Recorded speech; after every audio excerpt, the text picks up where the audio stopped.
지금까지 우리는 파생상품 거래에 관련된 개념과 기능들에 대해 살펴봤습니다. 파생상품, 한마디로 요약하면 무엇인가요? 네, 파생상품은 위험을 해지하기 위해 만들어진 상품입니다. 하지만 이 파생상품 때문에 오히려 위험이 확대되는 일이 자주 일어나고 있습니다.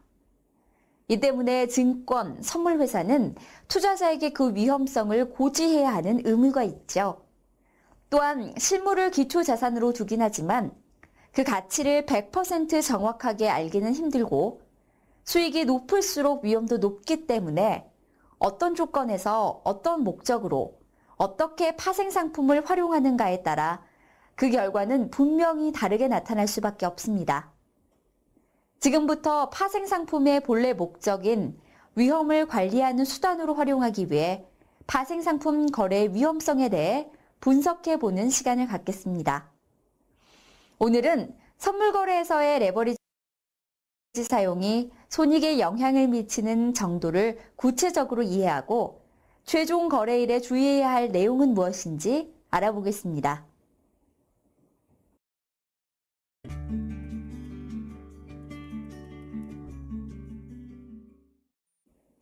레버리지 위험, 어떤 상황을 말하는 걸까요? 여기 두 명의 트레이더를 먼저 만나보시죠.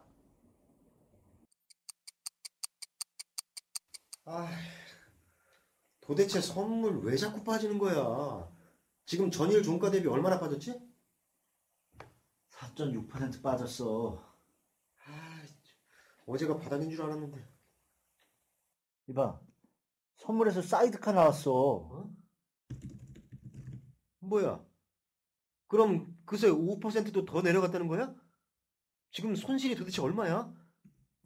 어제 140.5포인트에 4계약 매수 들어가서 지금 132.5포인트니까 벌써 1,600만 원이야. 이제 사이드 카도 나왔겠다. 반등할 거야. 좋아. 그럼 지금 4계약 더 매수해서 물 타는 거야.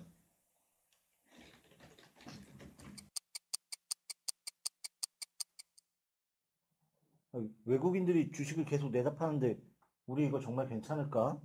벌써 130포인트까지 하락했잖아. 손실이 2,600만 원이야. 외국인 선물은 순 매수잖아.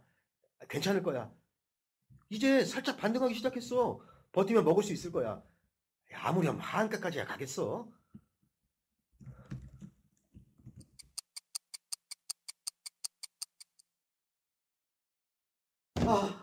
망했어. 벌써 선물이 126포인트라고. 손실이 자그마치 4,200만 원이야. 우리 손절하자. 응? 지금 무슨 손절이야. 코스닥 시장에서도 서킷 브레이커까지 나왔잖아. 지금까지 잘 버텨놓고 왜 그래. 하한가는 갈 리가 없으니까 조금만 버티면 오늘 중으로 우린 부자가 된다니까.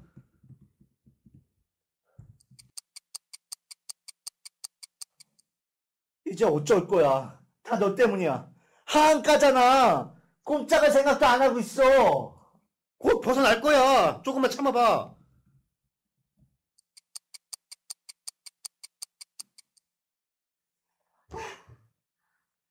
$4,400만 원이야. 자그마치 4,400. 1억이 하루아침에 44%가 날아갔어. 이거 이제 어떻게 회복할 거야?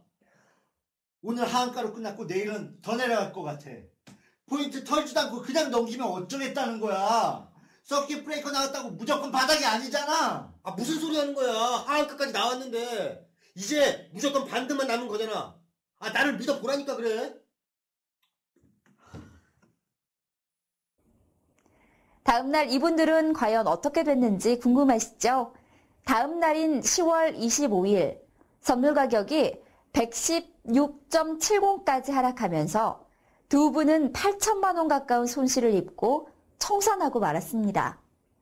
그런데 아이러니하게도 10월 30일에는 선물 상한가 139.7을 기록하고 10월 31일에는 153.65까지 급등하는 기현상이 벌어졌다고 합니다. 정말 손절을 하지 않았더라면 30일에는 본전을 회복하고 31일의 고점 기준으로는 6,900만 원이나 되는 어마어마한 수익을 냈을 수도 있었겠죠. 단 이틀 만에 80% 손실이 되기도 했다가 다시 5일 뒤에 70%의 수익으로 바뀔 수 있는 선물 상품. 그 안에는 레버리지 위험이 있습니다. 전문 기자의 설명 들어보시죠. 화면은 2008년 10월 24일부터 10월 31일까지 5거래일 동안 선물 가격이 상한가, 하한가에 3번이나 도달했던 당시 상황을 보여주는 5분 차트입니다. 만일 이 당시 하한가에 도달하는 날에는 매도 계약을, 상한가에 도달하는 날에는 매수 계약을 갖고 있었다면 평소에 비해 어마어마한 수익을 낼 수도 있었을 겁니다. 하지만 이런 상황에서 수익을 낸 사람보다는 마진콜을 당하면서 큰 손실을 본 사람들이 많습니다. 마진콜을 당하는 이유는 간단합니다. 여유 자금을 적절히 관리하지 못하고 레버리지를 너무 많이 사용했기 때문이죠. 레버리지의 사용이야말로 과유불급이라고 할 수 있습니다. 레버리지 위험은 선물 상품에 레버리지가 있어서 위험하다는 의미가 아니라 레버리지 특성을 정확히 이해하지 못하고 과도하게 높은 레버리지를 사용하는 경우 위험한 상황이 발생하는 겁니다. 주식의 경우 1억 원으로 보유할 수 있는 주식의 가치는 1억 원입니다. 하지만 코스피 200 선물의 경우엔 가격이 250포인트이고 증거금률이 15%인 경우 최대 5계약까지 보유할 수 있습니다. 선물 한 계약의 명목 금액은 선물 가격 250에 거래 승수 50만 원을 곱한 값인 1억 2,500만 원이 되기 때문에 5계약의 명목 금액은 총 6억 2,500만 원에 해당됩니다. 즉, 선물 5계약을 보유함으로써 발생할 수 있는 손익의 정도는 주식 6억 원어치를 보유할 때 발생할 수 있는 손익의 정도와 같은 것입니다. 현금 1억 원을 보유한 현명한 투자자가 있다고 가정해 보겠습니다. 여러분이 현명한 투자자라고 하면 과연 현금 1억 원으로 얼마치의 주식을 보유하는 게 적당하다고 생각하시나요? 1,000만 원어치가 적당할까요? 아니면 5천만 원어치가 적당할까요? 그럼 1억 원어치 모두 주식을 사는 것은 어떨까요?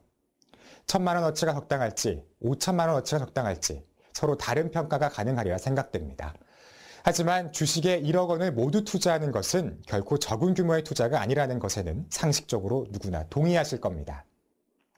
그럼 다시 선물로 돌아와서 현금 1억 원으로 선물 한 계약을 보유하면 명목 금액이 1억 2,500만 원어치의 주식을 보유한 것과 마찬가지라고 했습니다.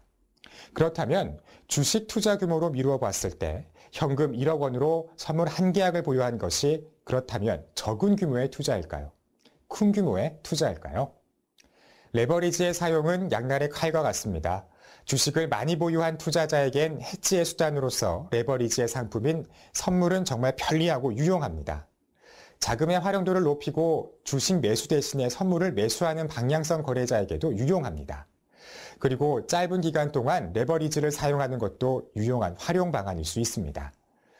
하지만 증거금을 투자원금으로 생각하고 지속적으로 레버리지를 과도하게 사용하는 것은 결코 상식에 맞는 현명한 투자 방법이 될 수 없습니다. 각 선물 상품의 레버리지는 화면과 같은데요. 위탁 증거금들이 수시로 변경되기 때문에 그에 따라 레버리지도 조금 차이가 있을 수 있습니다.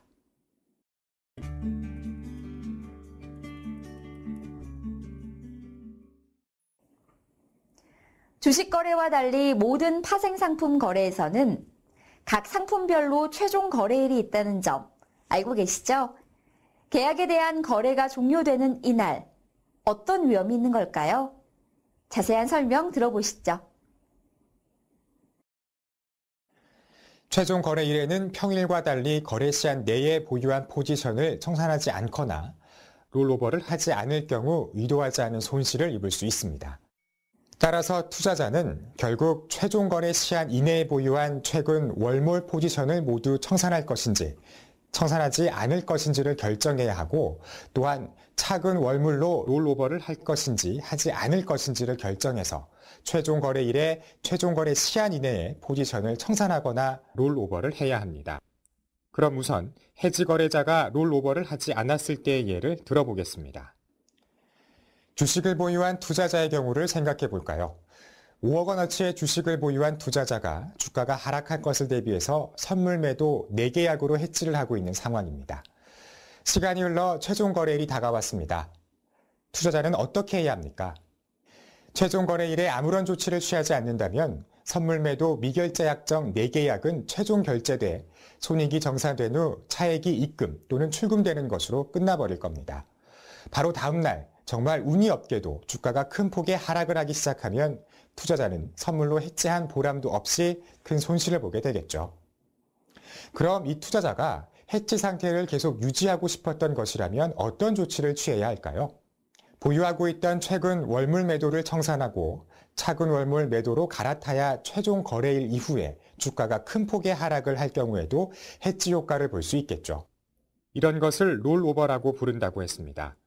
여기서 이야기한 경우는 매도 롤오버라고 하고 최근 월물 매수를 청산하고 차근 월물 매수로 옮겨가는 것을 매수 롤오버라고 합니다. 롤오버의 이름은 차근 월물 포지션의 방향을 기준으로 잡는다고 기억하시면 쉽습니다. 이러한 롤오버는 보통 최종 거래일 3에서 4일 전부터 시작되기 때문에 자꾸 뒤로 미루다가 큰 사고 당하기 전에 적당한 스프레드에서 미리미리 안전하게 롤오버하는 것이 좋습니다. 해지 트레이딩의 입장에서는 최근 월물과 차근 월물 가격의 차이인 스프레드의 크기가 큰 영향을 미치지 않습니다. 롤오버는 두 가지 방법으로 할 수 있는데요. 그중 하나로 최근 월물 청산과 차근 월물 신규 진입을 차례로 하는 방법이 있습니다. 가장 기초적인 방법이지만 한 가지 문제가 있겠죠. 최근 월물을 청산하고 차근 월물을 진입하는 중간에 순간적으로 가격이 변해버리면 물론 유리한 가격에 좀 더 이득을 보고 차근 월물을 진입할 수도 있지만 반대로 불리한 가격에 체결돼 손실을 볼 수도 있겠죠. 그래서 이러한 롤오버를 한 번에 할 수 있는 수단이 있습니다. 바로 최근 월물과 차근 월물을 동시에 거래할 수 있는 제1 스프레드 상품이 가장 대표적인 예입니다. 보고 계신 화면은 2012년 12월 7일에 제1 스프레드의 현재가와 호가 상황입니다. 이날의 종가는 마이너스 1.05인데요. 이때 차근 월물인 3월 물의 가격과 최근 월물인 12월 물의 가격의 차이를 보면 이 차이와 제1 스프레드의 가격이 거의 동일하게 형성되는 것을 알 수 있습니다. 따라서 최근 월물 매도 청산을 위한 반대 매매인 매수와 차근 월물 매도를 동시에 하는 것과 같은 효과를 갖기 위해서는 제1 스프레드 종목 한 계약을 매도하면 됩니다.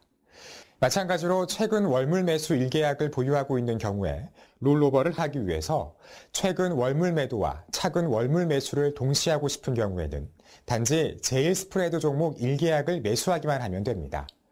화면에 보고 계신 표는 현재 거래소에 상장되어 있는 선물 종목들의 최종 거래일과 거래 시간, 결제 방법들입니다.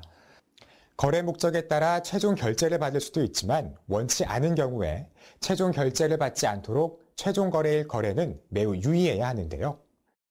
특히 통화선물과 금선물 같이 최종 결제가 기초자산을 인수도하는 실물 인수도 결제 방식인 경우 현금 결제 방식의 상품과 달리 증거금에 비해 10배에서 20배 정도나 되는 인수대금을 입금하거나 기초자산을 확보해서 납부해야 하는 위험이 있습니다. 따라서 상당히 곤란한 상황에 처할 수도 있기 때문에 반드시 최종 거래 시한 이전에 보유 포지션을 청산하거나 차근 월물로 롤오버를 해야만 합니다. 화면은 통화선물의 인수도 결제 절차입니다.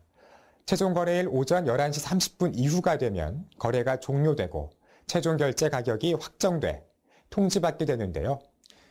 따라서 실물 인수도 이사가 없다면 이날 오전 11시 30분 전에 반드시 보유한 미결제 약정을 청산하거나 롤오버를 해야 하는 것입니다.